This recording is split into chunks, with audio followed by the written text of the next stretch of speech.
Hey guys, it's Shon. Remember to like, share, and subscribe. Hi, welcome to my podcast. It's Not So Average with Shon Wilson, where I give you my take on, well, everything. I'm doing this just for fun, and I hope you enjoy it as much as I do. This week, we talk about how to discover ideas and discuss my time at the Groundlings School. Whew, so many options, so many things to talk about, and that's before I even get ideas from you. So if you are joining me for the first time today, my name is Shon Wilson. I am an actress in Hollywood. I have been here for 11 years. And you know what? Usually I say I'm an actress in Los Angeles. I think that's what I usually say. Because Hollywood has such a specific connotation to it, or a specific meaning to people. But I do live and work in Los Angeles. The jobs that I audition for are cast, for the most part, out of Hollywood, though I do sometimes get opportunities outside of this locale. And this podcast that I recently started is geared towards people who want to live a not-so-common life. The people that I call the not-so-average dreamer. Hopefully you're one of those people, or maybe you know one of those people and you would love to share this podcast with them. Stay a while, listen in, see how you like it. You're gonna love it. I totally promise you're gonna love it. What I do with this podcast is I share with anyone who's listening or watching my experiences being a professional artist. Now, my journey as a professional artist did not start with my time in Los Angeles. I actually worked in a regional market professionally for 15 years before coming here. So it's been a minute. And in those, did I already tell y'all how many years that is? We're going to pretend that I did, and I'm not going to say it again. In those years, I've had many opportunities to learn and grow about my art, about my profession, and about myself as a person. And so what I'm doing with this podcast is I'm sharing with you guys my experiences in the hopes that if you are someone who dreams of doing something that's out of the ordinary, but you haven't taken that leap yet, or you have taken that leap, but it feels like a bumpy, rocky road, or a confusing road, or a grief-filled road, because sometimes it's that too, right? Hopefully what you hear from my podcast, from me, and my story will help you, will encourage you to either start if you haven't before, or keep going if you've already been on a path.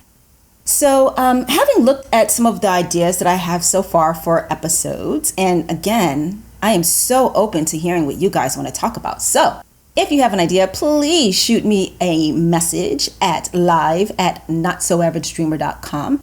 You can also type it in the comment section of the platform where you watch this podcast if you happen to be watching it. If you're listening to it, I don't know anything about Apple Podcasts. I can tell you on Spotify, there's nowhere for you to leave comments. But if there's any auditory platform that you are using to listen to this podcast and they have a way for you to reach me, do it. Write me your idea of what you would love to hear me talk about. I am an actor, but the topic doesn't have to be about acting. It's about being someone who's got something special that you want to do in this life before your time on this earth is over. Trademark that. Yes. I'm feeling myself today, you guys. Have you noticed that? I'm in a mood, and it's a good one. So having looked over some of the ideas that I've come up with on my own for episodes, stories, insights to share with you guys, I think today we are going to talk about the fact that as a creative person, sometimes I have too many ideas. I cannot stress that enough. You know, one of the things that we often fear as creative types is not having any ideas, that we won't think of anything. And I challenge you to confront that belief or that fear with a different reality. And it's this. Do you have a lot of chatter in your head? Whether it's negative or positive, is there a lot of verbal stuff happening in your head? If you are a writer or an actor, yeah, there is. I know for a fact that there is. Musicians might have it too.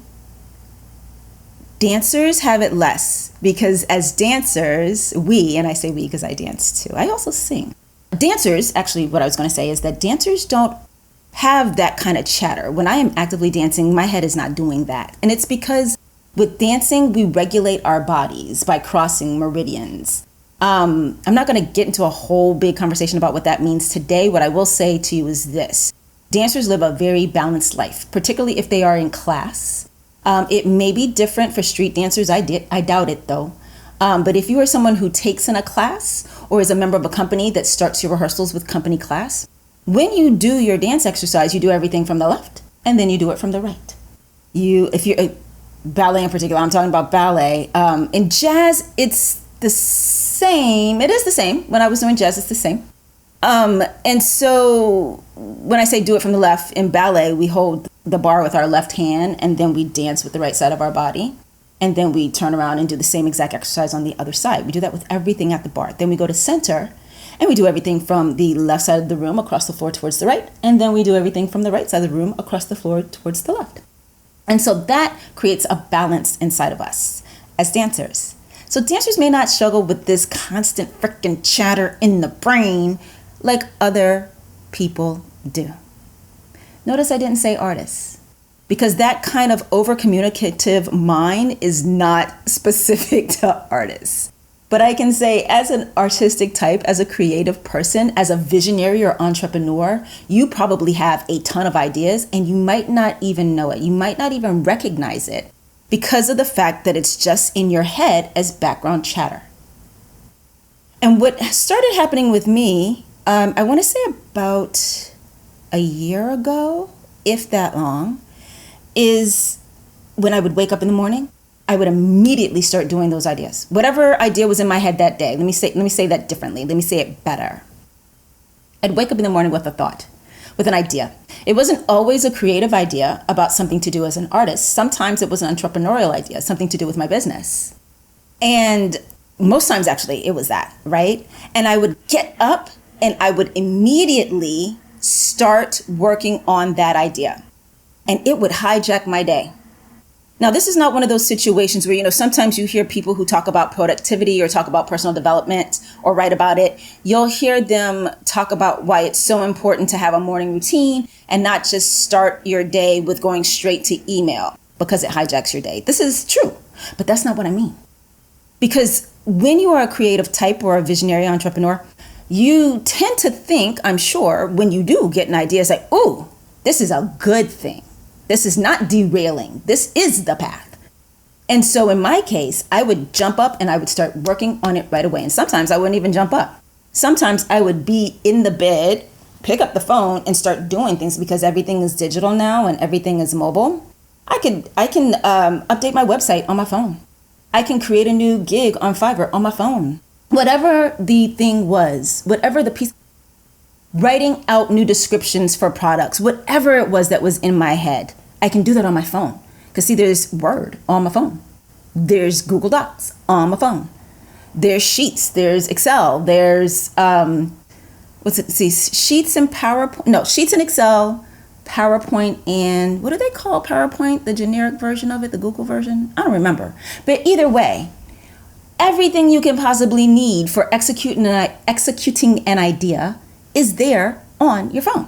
And so I would get up in the morning and I would start right away and it would be my day. And it is what I would do. And I would be like so fired up, so gung-ho. And because it's such a good idea and it's just flowing out of me like water, I would also assume that everybody else on the planet would think it was a good idea too. And so, particularly in those times when I'm talking about my, those times when it was an entrepreneurial idea or an idea for my business, I would immediately expect to see sales as a result of that idea, right?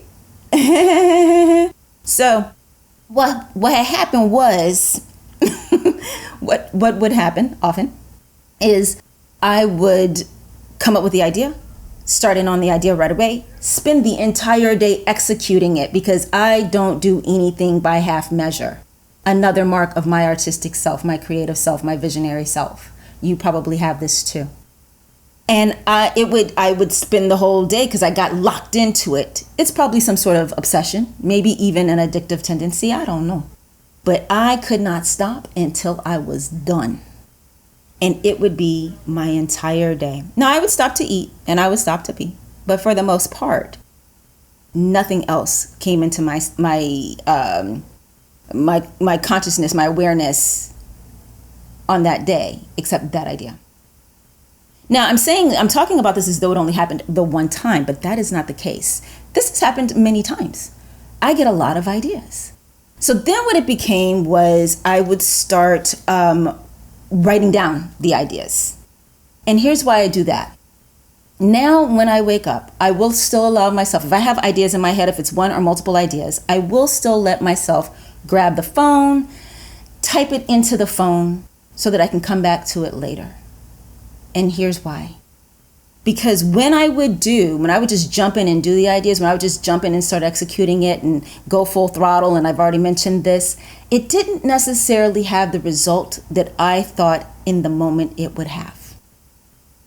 Some of the things I started to see fruit from the labor later on. Some of the things never bore me any fruit. And that's because it's just an idea. It's not necessarily a good idea. Even if it's a logical idea, it may not be a good idea. It may not be the right idea.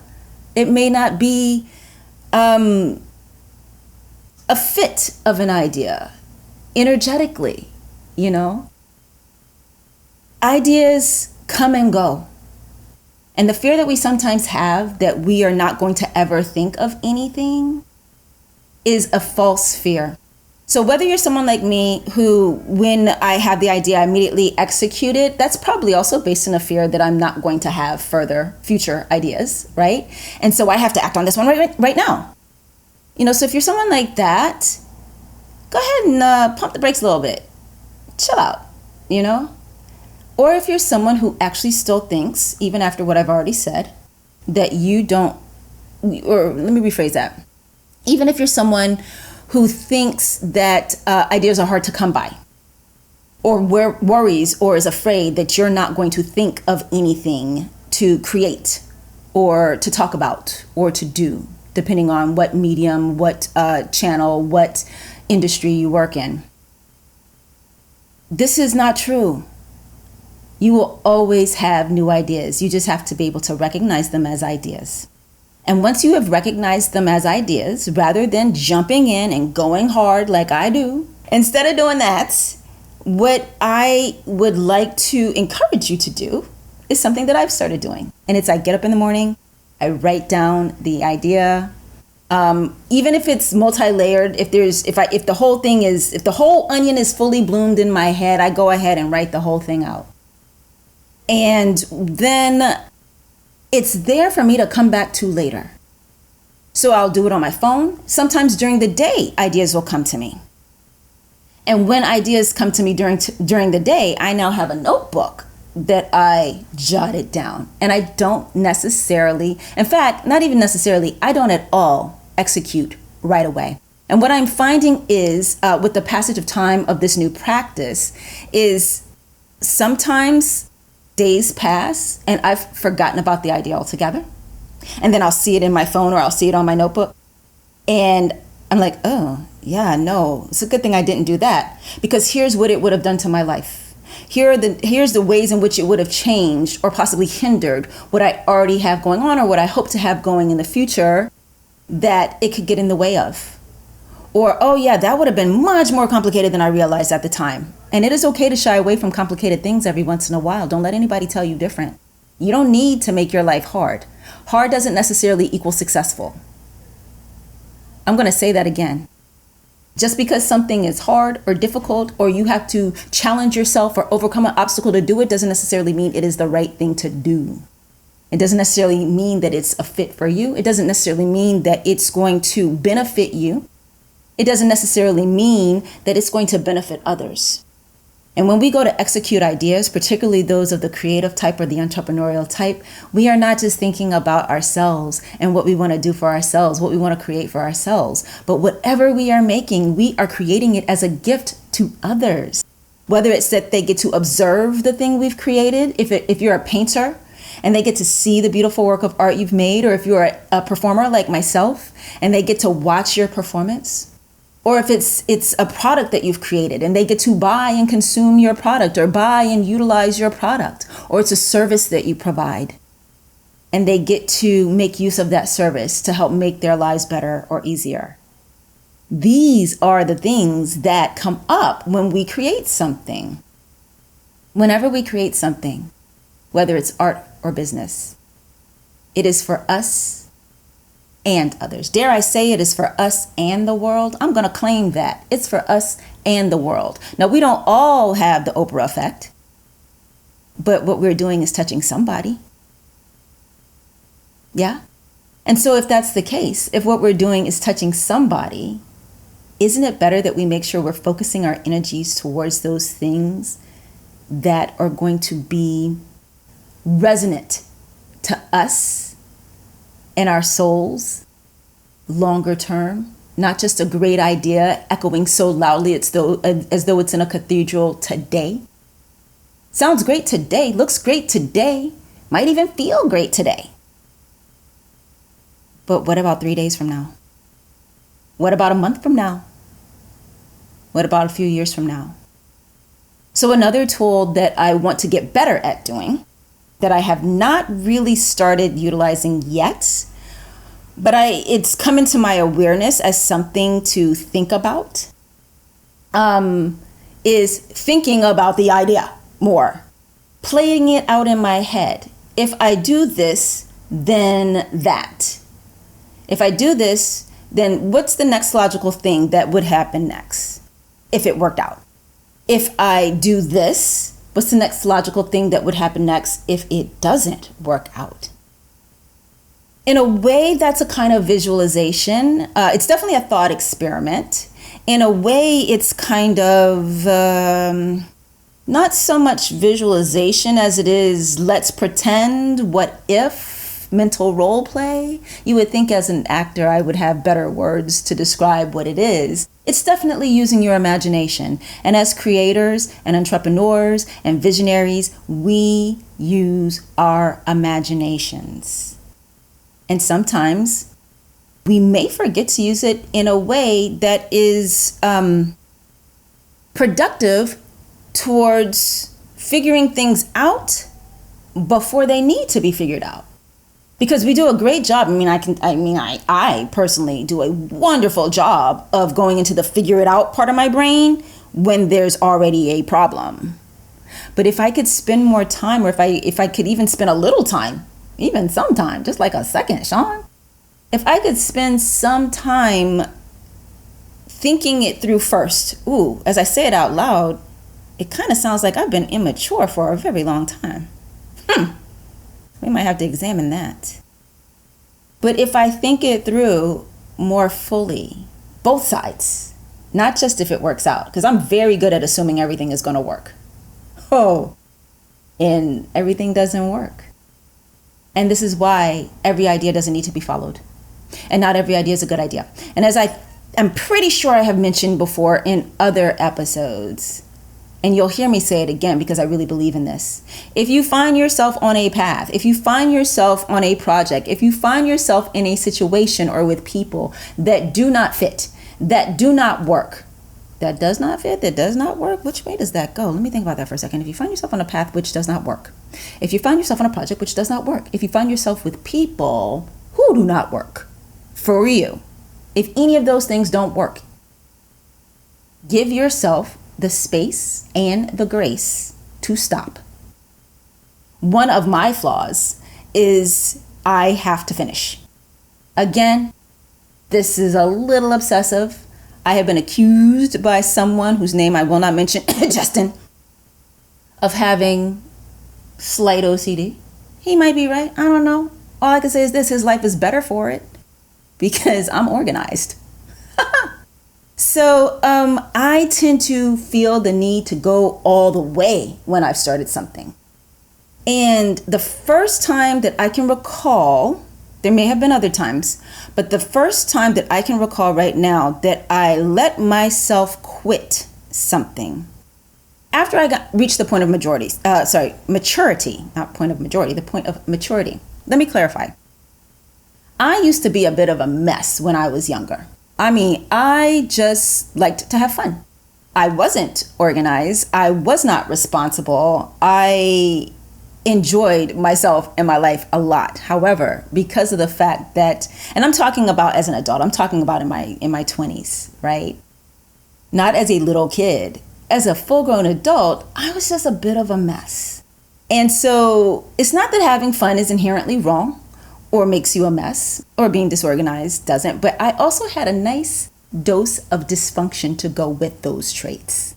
And so I was constantly creating chaos in my life. At the age of 29, and I get it, some of you probably are like, wait, you're older than 29? Yes, I am. But bless you. At the age of 29, I decided to turn that all around and to adjust the way I was approaching my life. And it was because I wanted to make sure that I could get as far in my life as my potential would carry me. I wanted to make sure that I, at the end of my life, felt that I had fulfilled my potential. And so the 20s and before, if there was something I didn't like doing, yes, of course I would quit. I didn't feel the need to finish things. But once I had turned into this responsible Shon, I did not allow myself to quit anything. I had to finish it. And the first recollection I have right now, there might be others, but the one that comes up right now of when I did allow myself, I'm pretty sure this is the first time as mature Shon that I allowed myself to quit something was when I was at the Groundlings School. The Groundlings School is an improvisation training school that's got a very specific style of improv that they do. Some famous people that you know who attended Groundlings include Will Ferrell, Phil Lamar. A lot of the sketch comedy people we know and love, they came from the Groundlings School. Others came from other improv schools like UCB or IOS. But the Groundlings, getting into the Groundlings was for me a boon. I was very excited about getting into that program. And participating in it was kind of fun. It could have been more fun, except I am pretty sure that my teacher was a severe alcoholic. And that came with a whole host of unnecessary meanness. Meanness, yes. And I finished my first year of the program.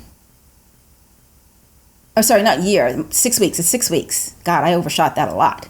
My first class, I finished it, and I was going to continue it until I did a check-in. And when I did this check-in, I realized that, you know what? I wasn't at the school for the right reasons.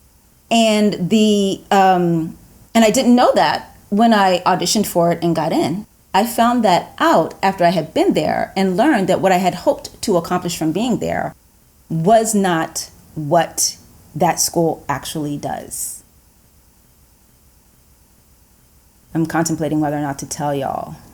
Yeah, I'm gonna say it. So they don't pay their artists. You know, if you go to the Groundlings School and you see the performances that they put on, I think it's Wednesday through Saturday or Wednesday through Sunday, very polished, very strongly performed improv shows with people who have completed their programs. And they charge money for the audience to come and watch these shows. And they charge tuition to the students who take their classes. They also say in their paperwork that you fill out when you first start that 75% of the people who attend the Groundlings programs have to repeat a course level at some point during their time. So they are in many ways double dipping on the same student. So there's money coming in is my point. And I don't fault them for that. They are an institution, they need money to function. But where I do have a problem as someone who has always been paid for the work that I do and feels that every artist should always be paid for the work that they do is their artists who are on their stage, whether it's the Sunday company or it's the artists who have, and all of the artists on their stage, again, have graduated the program. Even with having to repeat a level, they have made it through. They don't get paid to do these performances that the Groundlings School takes money from an audience to see. I have a problem with that. And so that's when I started having a conflict about whether or not to continue. Because I was hoping to, of course, finish the program, audition for company, hopefully get in because it's not a guarantee, and then be paid to act again like I had been in Charlotte. And as I debated whether or not to continue, I was leaning heavily towards the side of keep going, because that's who I am, because it's who I turned myself into at the age of 29, someone who finishes things. And I don't remember what happened. I don't know if I talked to someone and they had said something about their Groundlings experience, which had been more positive than mine, or if, I don't know what it is, but one day that oppressive need to finish lifted. And I can say in retrospect that oppressive need to finish was perfectionism. I somehow realized that it would be okay if I didn't complete the program, even though not completing the program would mean that I had done the program imperfectly. So going to the Groundlings School, that's a great example of one of those ideas that I had that wasn't necessarily a good idea. But I didn't know it at the time.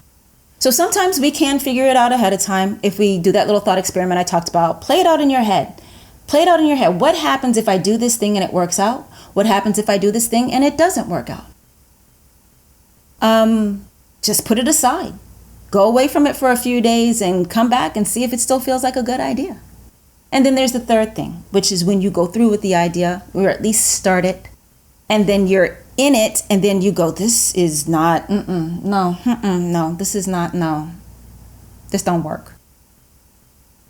And allow yourself to move on to something else that does resonate for you and hopefully will work. Yes, that felt good to talk about. The whole thing did, not just the cathartic piece about damn Groundlings. I mean, I still think they're great. I still go see the shows. My boyfriend loves it, so it's a great, easy birthday gift for him. And I say easy not because I'm cheap and I don't want to get him something good, but because he doesn't ever want anything. It's very hard to figure out what to get this boy for a gift. I, on the other hand, am quite vocal about what I want. And I ask for gifts even when it's not a gift-giving time of year. It doesn't have to be my birthday. It doesn't have to be Christmas. I could, sometimes we're just in the room and I'm like, what are you going to give me? What are you going to give me? What are you going to bring me? Anyway, you guys, thank you for watching. This was lovely. Once again, my name is Shon Wilson. I am an actress in Hollywood. I'm sharing with you my experience of being a professional actor for over 25 years. There, damn it, I said it. It's really over 30 years, because I first started acting when I was 9. I did radio first with my dad and would do radio commercials, So it's been a minute. I've been living this uncommon life, and I don't want to do the traditional thing at all. And I know there's some of you out there that feel the same way, but you haven't yet given yourself permission to start. And remember, if you start, you don't have to do it full time, and you don't have to do it all in, and you don't even have to do it as a career. You can just develop a healthy practice of that art form you love. Or if you're an entrepreneur, you can create a side hustle or an occasional business. There are a couple of businesses I've heard of recently that are out there that they just open up for 1 week every year, and they get massive sales during that time because they build up so much buzz on social media between the times that they're open, that people look forward to when it opens again. And when that business, it's a pop-up business, opens each year in the summer for only 1 week, they do well.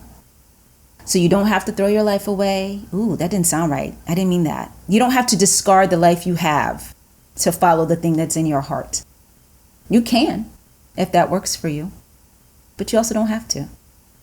Either way, you are not so average streamer, because you are listening to this podcast, if you're on Spotify or Apple Podcasts or wherever you get your podcasts, or you're watching it here on YouTube, and you get to see my smile as I encourage you to say, do it.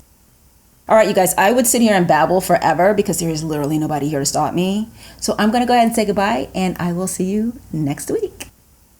Bye. Aren't my theme songs fun? I found them at Purple Planet Music. You can find music for your projects there too. Just go to purple-planet.com.